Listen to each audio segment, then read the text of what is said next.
Thanks, Rob, and what a fantastic turnout this is here tonight, and very almost poetic to see all the candles lit for the Miami 5. You know, I was one of the people that went to this embassy on the night they elected Barack Obama as their president, and it's a real shame after 2 years of Barack Obama being in, we still have these particular problems and the blockade of Cuba. I'll come here tonight to give you greetings. Happy to have followed Michael Connaughton, who's Secretary of the CWU group in Parliament.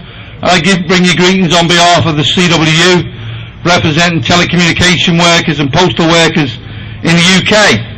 And the CWU is affiliated to Cuba Solidarity Campaign, and we're proud to support the call for the release of the Miami 5.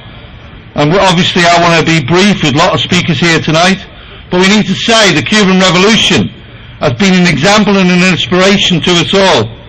The long blockade of Cuba, organised by US imperialism, and has created terrible problems for the Cuban people.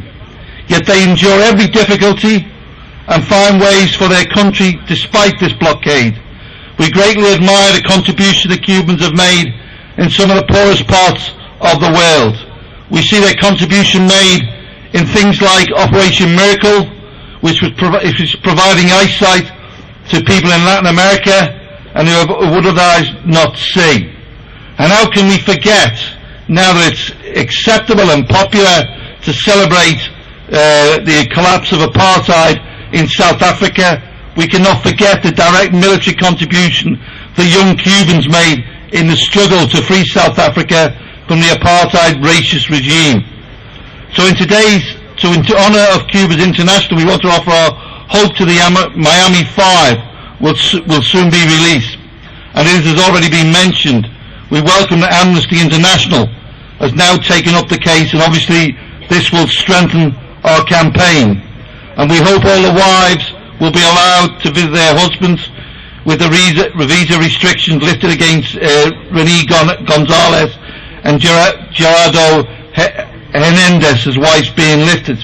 It's a very difficult fight, but outside this embassy, in a very powerful country that we've learned over the years, whether for those who are old enough to remember 1968 and the demonstration that took place here, it is possible. It is possible to achieve change. Whether that was campaigning in the 60s against the Vietnam War and the success that was for the Vietnamese people, or whether it's now campaigning for the rights of the Cuban people, or whether it's campaigning to release and justice for the Miami 5. So the CWU stand shoulder to shoulder with Cuba Solidarity and all the Latin American people, and we're happy to pledge our continued support for justice for the 5 now. Thank you very much.